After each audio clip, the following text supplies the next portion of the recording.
I call the concept of the desensitization of the New Age a spiritual cyanide, but actually I think it's even more dangerous than that, because when one's taking cyanide, you know that you're taking poison. Mm-hmm. The problem with this new spirituality that has seeped into secular, humanistic American society is that people don't realize that it's spiritual poison. And the way it's been marketed is to make oneself better, and everything inside of us as human beings, we want to be better people. We strive for achievement, we strive for higher grades, we strive for to do our best. And the same thing happens spiritually, but the way that spirituality is being packaged in America is not being done in a religious way. So for instance, in corporations or businesses, they are putting forward a spiritual concept to businessmen and corporate America by inviting the hierarchy to go for better management courses.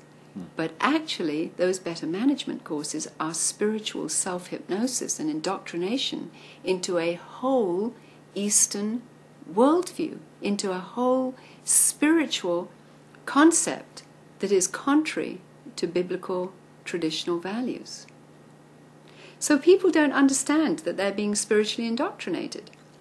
Take, for instance, a modern phenomenon that's happening through Harry Potterism, that the schools in America, and in fact globally, around the world, the Harry Potter books are being promoted as reading good literature, children's literature, fantasy literature, in schools across the nation, across the world as well. The books have been translated into over into over 48 languages and distributed through 200 countries. The global child is becoming desensitized to witchcraft, because Harry Potter is a witch, but witchcraft is now being packaged as a child's religion. This was an adult religion at one point, because it's a fertility cut. The whole concept of witchcraft is a fertility religion, a religion based on feminism and fertility rights. So to bring children of a low age into an awareness of spirituality, which is associated with sorcery, divination, interpretation of omens, rituals and ceremonies connected to nature worship and paganism, deeply rooted in occultism, the concept of communicating with the dead, which Harry Potter does with his dead parents who come in and out of his dreams and visions and help him in his enterprises, and the concept that dead people can be seen by children, so the whole concept of the dead being with them. These are concepts of reincarnation. Also spirit possession. Harry Potter's friends in the books are possessed by what the Bible calls demon possession. But in the books, it's being made child-friendly. So here we have the dark arts of tantric yoga, or dark black magic, which I grew up in India, where I had a fear. I mean, there was a built-in fear. Even the people of India know that there's a fear that comes with playing around or not being well discipled and grounded in the dark arts, the black arts of Hinduism. And yet, here in the West, young children are being introduced to occultism and witchcraft through the school system, sanctioned by teachers reading it aloud in the classroom. So the authority is there, the role models are reading it out to the children. They are getting religion, whether they like it or not. Eastern mysticism, occultism, dark black magic, the mystery religions. They are being taught yoga, but it's a new yoga. Harry Potter does yoga, but it's called concentration. It's internal hypnosis, the same thing that the businessmen are being taught. But it's being done through the children in the classrooms, as the business, corporate America is being taught yoga for becoming better, for finding your human potential, for coming inside yourself, being able to tap into the force in you to become a better human being. So this is what I mean by spiritual cyanide. Let me ask you this now. Do you think it is intentional, like in the business world? Do you think that there are people who know what they're doing when they implement these Eastern philosophies into a teaching program for businessmen or into the educational system for children, do you think it's intentional, or are they being spiritually seduced without knowing it? I think we would be very naive if we thought there wasn't a intentional purpose behind desensitizing all of us into a worldview that is opposed to what our designer intended for us to think. Now, it could be a deception on various levels.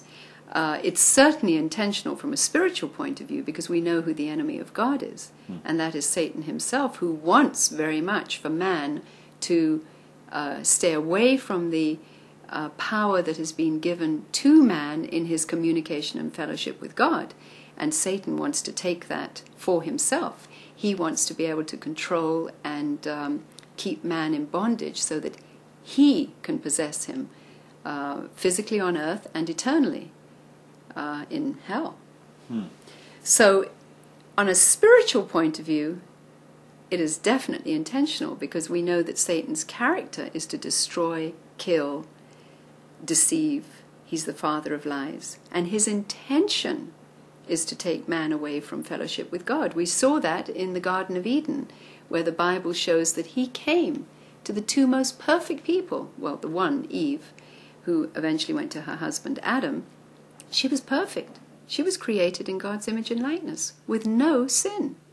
Yet he was able to deceive her, pull her away from her fellowship with God, and she in turn went to her husband.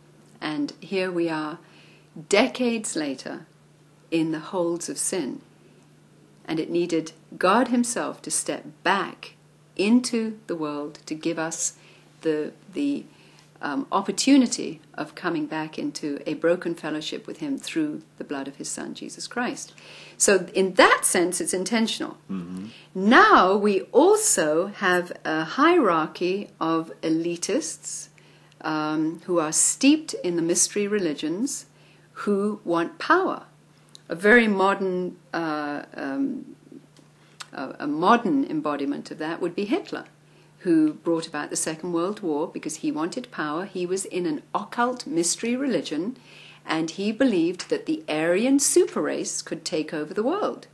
So here we have political leaders who somehow are deceived through their involvement in mystery religions and the occult, and they are being used by elitists that want power and the political maneuvering of people to bring in people under subjection and control. Now, the one thing with the New Age, which is very interesting, you see, if we start going on to a concept of that is any one group more important than the other, no, it isn't.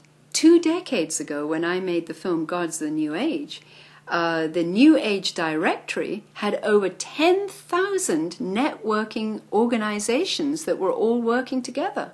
And if any one of them became an embarrassment to them, as Jim Jones, who was of the People's Temple, who had hundreds of his followers commit suicide, he was part of this New Age directory, working towards a super race and trying to work through becoming better through human potential techniques, etc., etc. But when he was an embarrassment